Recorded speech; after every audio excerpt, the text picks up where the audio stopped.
وہ صبح ربی کی سحر کا اجالا، وہ صبح ربی کی سحر کا اجالا، وہ جس کو بہاروں نے صدیوں میں پالا، جسے حق نے خود آپ سانچے میں ڈھالا، وہ جس نے اندھیروں سے ہم کو نکالا، وہ رحمت کا پردہ، وہ رحمت کا جالا، وہ آدم تا عیسیٰ سبھی کا حوالہ، فلک چاند سورج ستارے گواہ ہیں، زمیں کے حسین سب نظارے گواہ ہیں، وہ آیا ہے جس نے جہاں کو سنبھالا، حسن کی نزاکت امنگوں کی مالا، وہ ہر نوری بشری سے برتر و بالا، جو سمجھے اسے کوئی ہوش والا، وہ ہر معجزے میں نبیوں سے اعلیٰ، وہ آدم نے اپنی نگاہوں میں دیکھا، وہ تخلیق قدرت کی باہوں میں دیکھا، وہ عزت میں اول، رفعت میں اول، چاہت میں اول، شوقت میں اول، یوسف سے پہلے، یوشع سے پہلے، صالح سے پہلے، وہ توحید رب کی سنانے ہے آیا، وہ امت کو سینے لگانے ہے آیا۔ کائنات کا نظام بنایا حضور صلی اللہ علیہ وسلم کے لیے، کائنات کا سارا نظام بی بی فاطمہ کے لخت جگر کے قدموں پر قربان کر دیا، آمنہ کے لخت جگر کے قدموں پر قربان کر دیا۔ دنیا کے اندر اللہ نے تین چیزیں بنائی جن کے بغیر انسان کا وجود نہیں ہے۔ ہوا، انسان اس کے بغیر ایک منٹ نہیں رہ سکتا۔ اللہ نے یہ ہوا انسان کو مفت دے دی پر احسان نہیں جتلایا۔ اللہ نے انسان کو یہ نہیں کہا کہ اے انسان میں تجھے اپنی اتنی بڑی نعمت دے رہا ہوں، یہ میرا تجھ پر سب سے بڑا احسان ہے۔ احسان نہیں جتلایا۔ پانی فری میں دے دیا۔ اگر پانی ہمیں پیسوں سے لینا پڑے تو انسان ایک دن مشکل سے لے سکے، غریب آدمی نہیں لے سکتا، لیکن اللہ نے مفت میں دے دیا، احسان نہیں جتلایا۔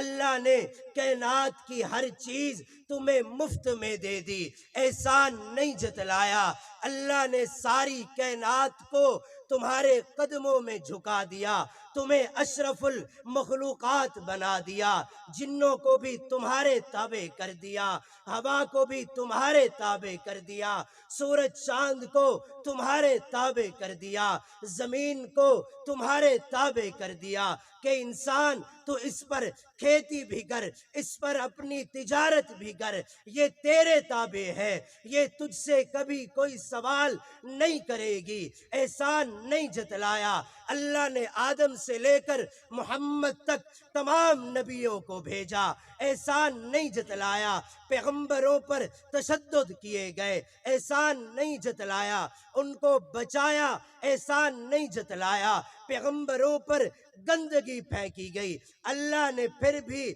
ان کو بچا کر ان کو کامیاب کر کے احسان نہیں جتلایا۔ اللہ نے سورج اور چاند کو ہمارے حوالے کر دیا کہ یہ دن کو تجھے روشنی دے گا، رات کو تو آرام کرے گا۔ کیوں؟ اگر سورج اور چاند کا نظام درم برم ہو جائے، چاند دن کو آ جائے، سورج رات کی طرف چلا جائے تو انسان کی زندگی کا دار و مدار تباہ و برباد ہو جائے۔ اللہ نے تجھے اس نظام کو تیرے حوالے کر دیا، پھر بھی احسان نہیں جتلایا۔ حضرت آدم کو بنا کر دنیا کے حسن پر بچھا دیا، احسان نہیں جتلایا۔ اللہ نے حضرت ابراہیم کو آگ سے بچایا، احسان نہیں جتلایا۔ حضرت یوسف کو کنویں سے نکال کر مصر کے تخت پر بٹھا دیا، پھر بھی احسان نہیں جتلایا۔ حضرت یونس کو مچھلی کے پیٹ سے باہر نکالا، پھر بھی احسان نہیں جتلایا۔ یا اللہ تیرا احسان کس میں ہے؟ تو نے ہمیں سب کچھ مفت میں دے دیا، سب کچھ فری دے دیا، پھر بھی احسان نہیں جتلایا۔ یا اللہ تیرا احسان کس میں ہے؟ سنو، اللہ نے خوبصورت انداز میں بتایا، لَقَدْ مَنَّ اللَّهُ عَلَى الْمُؤْمِنِينَ اِذْ بَعَثَ فِيهِمْ رَسُولًا، کہ میرا احسان تمہیں مال و دولت دے کر نہیں، میرا احسان تمہیں کوٹھی اور بنگلہ دے کر نہیں، میرا احسان تجھے تخت پر بٹھا کر نہیں ہے۔ یا اللہ تیرا احسان کس میں ہے؟ اللہ نے فرمایا، مسلمانوں میرا احسان تم پر سب سے بڑا یہ ہے کہ میں نے اپنے نبی محمد مصطفیٰ صلی اللہ علیہ وسلم کو تم میں بھیجا ہے، یہ میرا تم پر سب سے بڑا احسان۔ دنیا کے خزانوں کے اندر کمی زیادتی ہو سکتی ہے، تیرے میرے فیصلے میں کمی زیادتی ہو سکتی ہے، لیکن اللہ نے جب سے کائنات کو بنایا تب سے لے کر اب تک نہ ایک ذرہ برابر کمی پیشی نہیں ہوئی، اس کے خزانے میں کوئی کمی زیادتی نہیں ہوئی۔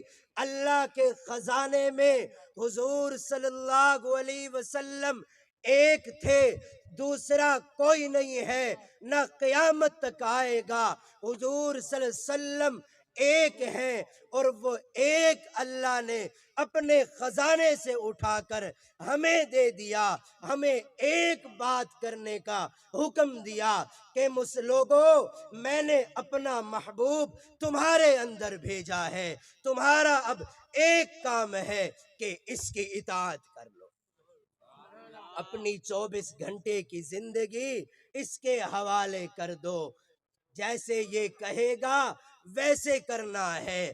اگر یہ کہے کہ دن ہے تو دن ہے، اگر رات ہے تو رات ہے، اپنی مرضی سے کچھ نہیں کرنا۔ اور صرف حضور صلی اللہ علیہ وسلم کو بھیج کر یہ نہیں کہا کہ یہ نبیوں سے افضل ہے، یہ تمام پوری دنیا سے، فرشتوں سے، جنوں سے افضل ہے، بلکہ ہمیں اس کی امت بنا کر ہمیں بھی سب سے اعلیٰ کر دیا۔ حضرت موسیٰ علیہ السلام نے اللہ سے سوال کیا کہ یا اللہ تیری امتوں میں سب سے اعلیٰ اور سب سے بڑی امت کس نبی کی ہوگی؟ تو اللہ نے کہا موسیٰ ایک وقت آئے گا، ایک آخری نبی الزمان آئے گا جو ختم نبوت کی مہر لے کر آئے گا، جس کے بعد میں نبیوں کا سلسلہ ختم کر دوں گا، اس کے بعد کوئی نبی نہیں آئے گا، وہ آخری نبی ہوگا۔ اس نبی کی جو امت ہوگی وہ امت ساری امتوں سے افضل ہوگی۔